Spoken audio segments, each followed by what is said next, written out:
That day, my son died in an accident. Trembling, I called my mom. Mom, my son. There was an accident. She coldly replied, "Oh that? Today is your sister's birthday."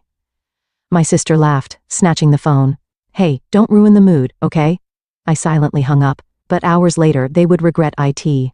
At 6 in the morning, Sarah's hands moved swiftly in the kitchen. A sweet aroma wafted up from the frying pan. This morning she was making pancakes, her son David's favorite. Outside the window, the refreshing May breeze, just before Memorial Day, gently swayed the white lace curtains. "Smells good. Today's pancakes look rounder than usual." Sarah turned at the sound of David's voice as he came down the stairs. His tall frame, impressive for a high school sophomore, instantly identified him as the ace of North Hills High School's varsity basketball team.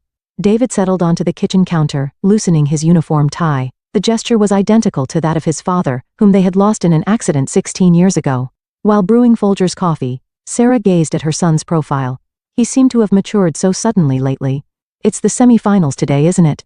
"Right. Against Riverside High. It'll be tough, but I really want to win. I heard scouts are coming too." David paused, his eyes catching the flashy pink invitation stuck to the refrigerator. Lisa's 40th birthday party, at Olive Garden, was written in glamorous lettering. Covered in glittery decorations presumably bought at Party City. His expression clouded slightly at that moment. "Are you going to Aunt's party? I wish you could come watch my basketball game." The last words were barely audible. "Well, I need to look after Jimmy," and Sarah's voice trailed off. Her relationship with her sister Lisa had grown increasingly cold in recent years. Lisa, now a popular beautician boasting hundreds of thousands of social media followers, made no effort to understand her sister's struggles as a single mother. While her Instagram was filled with daily posts of her glamorous life, it was Sarah and David who essentially took care of her 8-year-old son Jimmy. "I'll take him then. I bought his favorite Eggo waffles too." David stood up after finishing his pancakes in one go. It was their daily routine. He had volunteered to take Jimmy to school every morning while Lisa was busy at the beauty salon. Sometimes he even helped with homework. "David, thank you, but don't overdo it. It's fine. Jimmy's on my way anyway." Besides, David smiled somewhat shyly. "I've always wanted something like a little brother." Watching her son's retreating back, Sarah felt her heart warm. The son she had raised desperately after her husband's accident had surely inherited his father's kindness. Her phone rang, displaying her mother Margaret's name. Sarah hesitated for a moment before answering. "Sarah? You'll help with party preparations today, won't you? We need to pick up Lisa's special order cake from Macy's, and the decorations from Party City." Sarah sighed deeply at her mother's domineering voice.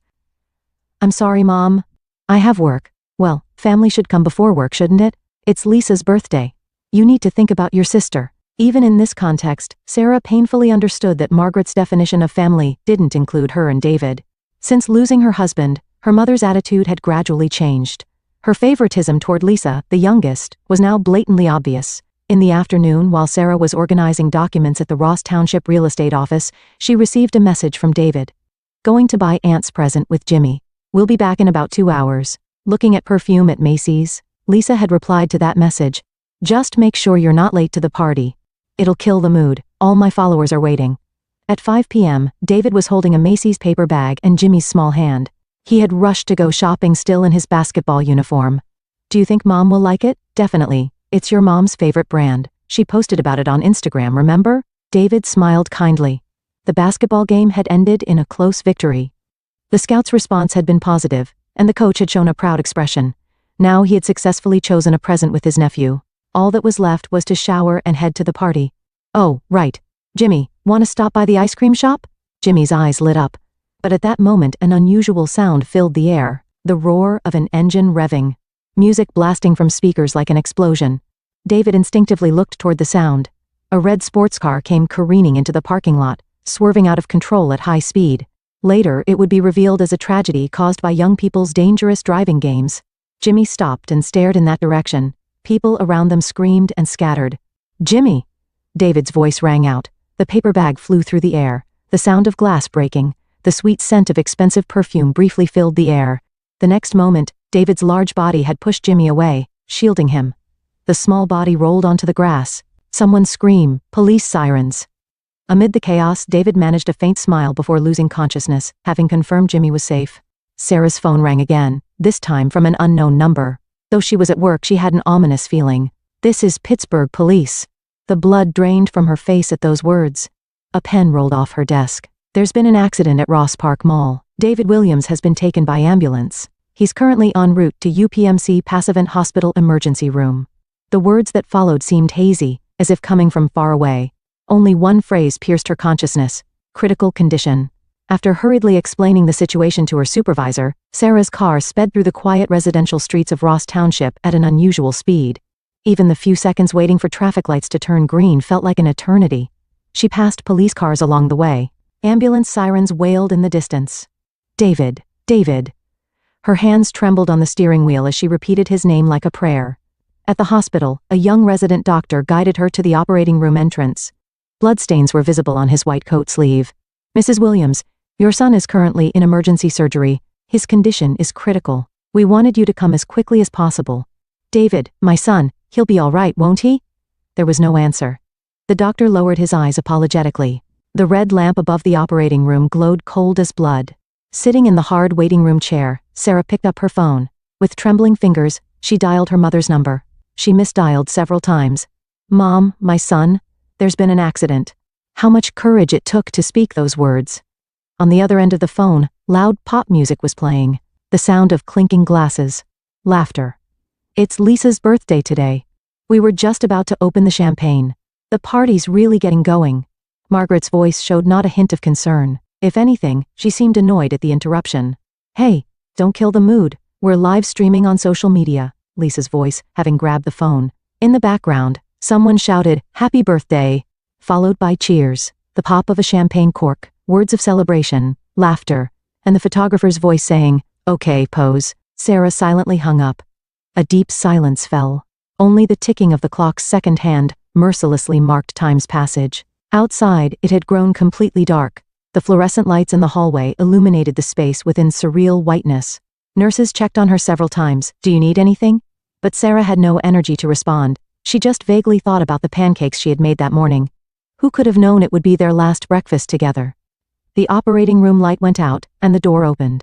The surgeon's expression as he removed his mask told everything. Other medical staff lowered their eyes. I'm so sorry, we did everything we could. The doctor's words seemed distant, as if coming through water. The injuries had been severe. Serious internal damage, massive blood loss, multiple cardiac arrests during surgery. On the bed covered with a white sheet, David's hand was still warm. But it would never grip back again. His long eyelashes were peaceful, as if he were just sleeping. The fact that he had drawn his last breath alone, with no one by his side, tore Sarah's heart into 1,000 pieces. In the hospital hallway, her legs gave way. Leaning against the white wall, her consciousness sank into a deep, deep darkness. The last thing she saw was an unread message displayed on her phone screen. Lisa's party photos stared back at her with innocent smiles. The post already had hundreds of likes. The nurses' voices faded away. Just before losing consciousness, Sarah wondered if this was reality or a nightmare. Morning sunlight streamed into the hospital hallway. She had remained in the same chair even after regaining consciousness. A young police officer quietly approached her. Probably mainly assigned to desk work, his uniform collar looked slightly worn. If you're able to discuss the details of the accident, Sarah slowly raised her face. Deep shadows were etched under her eyes. We've reviewed the security camera footage. The officer continued carefully, choosing his words. The surveillance cameras at Ross Park Mall captured the entire incident. The red sports car appears to have been attempting a dangerous driving maneuver known as the Drift Challenge, which has been trending on social media. The officer took out a tablet and played the footage. Though the quality was grainy, everything was clearly recorded. David holding the shopping bag, holding Jimmy's hand as they walked. The sudden erratic driving, and the moment David unhesitatingly pushed Jimmy away. We've also gathered witness statements. The officer opened his notebook. According to one housewife who was present, that high school student was undoubtedly a hero.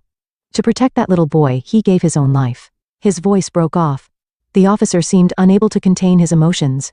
At that moment, hurried footsteps echoed in the hallway. Mrs. Williams. A young nurse came running. Jimmy has regained consciousness. Sarah stood up, her legs wavered. The officer supported her. The hallway to the ICU felt strangely long. The smell of disinfectant stung her nose. The regular beeping of heart monitors could be heard. Auntie. At Jimmy's small voice, tears spilled from Sarah's eyes.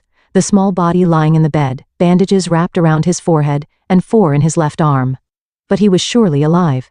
David protected me. Jimmy's voice trembled. Sarah silently held Jimmy's hand. It was warm. Alive. The life that David had given his own to protect was certainly here.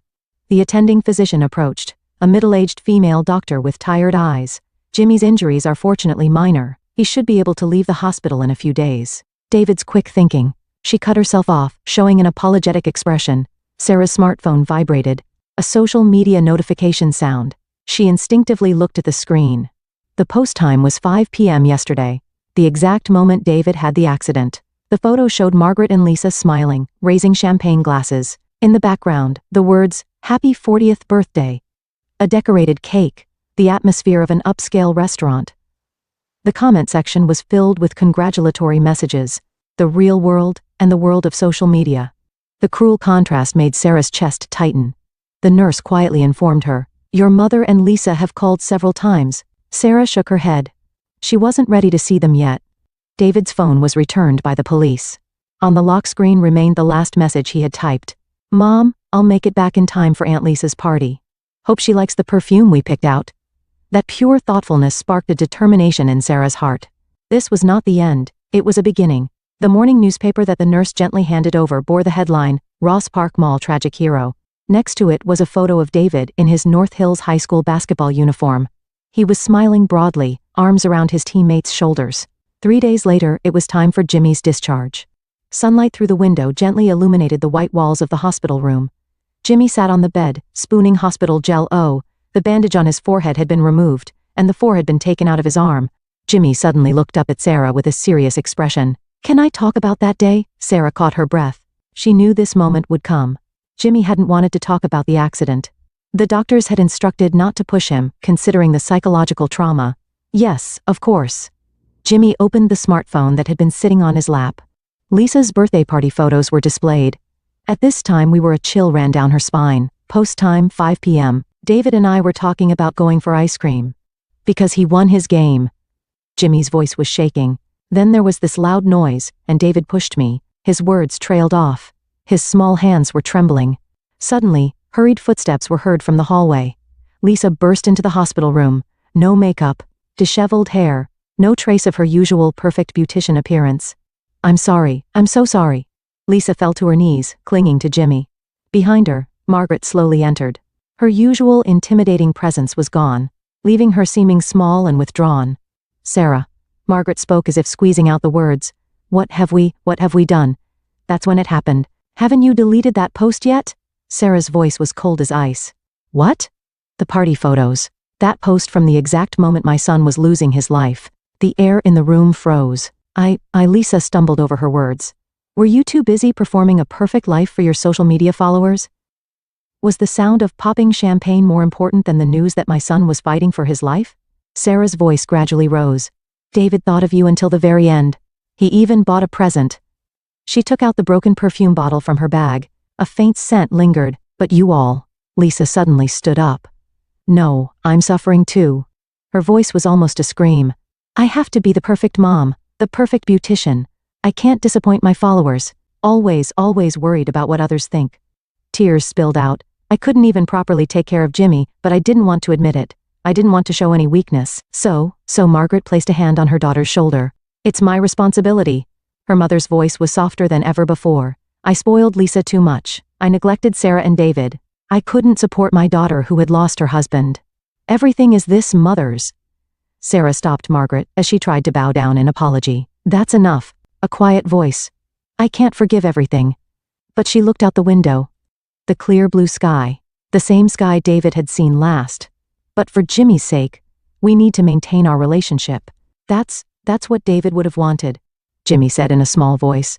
David said at the end, "We're family, so please get along." The atmosphere in the room began to change gradually. Lisa took out her smartphone and began touching the screen. "I'm deleting the post." And she took a deep breath. "I'm planning to close the salon. I want to make time to properly be there for Jimmy." Margaret nodded silently. "I need to change too." Sarah stood by the window gazing into the distance. In her heart she spoke to David. "My son. I'll protect the people you held dear. So, rest easy." Outside, a wind announcing a new season was blowing. The day before Memorial Day, at Ross Township Cemetery, a year had passed. Sarah stood before the gravestone, holding a bouquet. The fresh green trees cast gentle dappled shadows, and a warm May breeze caressed her cheeks. the same season as when David had drawn his last breath. Turning around, she saw Jimmy running toward her. He had grown taller. He seemed to have grown a full size larger since that day. His uniform was from North Hills Middle School, David's alma mater's affiliated middle school. "Jimmy, don't run," Lisa called out from behind him. Gone were her flashy clothes of old. She wore a simple dress. Her hair had been dyed back to a modest color. "Sorry, Mom." Jimmy apologized sincerely. You could see how the relationship between mother and son had been gradually changing. "Good morning, Sarah." Finally, Margaret walked up slowly. She held a bouquet in her hands. They said she never missed her weekly visits to David's grave. The three of them stood before David's gravestone. Warm words were engraved on the stone surface. "David Williams, beloved son, cousin, and hero. Your love will guide us forever." "David, guess what happened today?" Jimmy began excitedly. "I passed the basketball team tryouts. I'm going to work hard to become the team ace, just like David." Lisa placed her hand on her son's shoulder. She had closed her beauty salon and now worked at a local after-school program. Though her social media followers had drastically decreased, her bonds with real people had grown stronger. "That's not all," Margaret said with quiet pride. The teacher called. Jimmy won first prize for his future dream report. Jimmy smiled shyly. "I wrote that I want to become a paramedic. I want to be someone who can help people in trouble, just like David." Sarah smiled silently. Indeed, things were beginning to change. A week after the accident, when North Hills High School's basketball team won their game, every team member wore a patch with David's uniform number 23. That photo made the front page of the local newspaper. The university scouts took action too. Honoring David's academic achievement and his final courageous act, they established a scholarship fund. The David Williams Memorial Scholarship, a fund to support the future of children facing difficult circumstances. "Hey, let's take a picture," Lisa suggested. "No longer a photo for social media, too." Margaret carefully lifted a framed photo of David. His radiant smile in his basketball uniform. "Okay, say cheese." As the shutter clicked, Jimmy pointed to the sky. The sunset peeked through the clouds, gently illuminating the gravestone. It was as if David wanted to be in the photo too. As they were leaving, Margaret spoke up. "I've started volunteering at the nursing home every Wednesday. I thought I could be there for people who are feeling lonely." Lisa continued. "I've also started a Heroes project with the after-school kids. It's an initiative to help people in need in our community. I want to carry on David's spirit." Tears rolled down her cheeks. But unlike before, there was no makeup to run. "There are still many things I can't forgive," Sarah said quietly. "But we have to move forward. Because that's what David would have wanted," the three of them said in unison. Walking through the cemetery in the twilight, Sarah reflected. Her son had surely made this world a slightly kinder place. That feeling would continue. "Mom, I'm looking forward to tomorrow's barbecue." Jimmy's voice brightly cut through the quiet air. Their Memorial Day tradition. From this year, the three families would hold it together. A new form of family was being built, slowly but surely. On the gravestone lit by the setting sun, a single flower petal danced in the wind. Under the same gentle-colored sky that David had looked up at on his final day.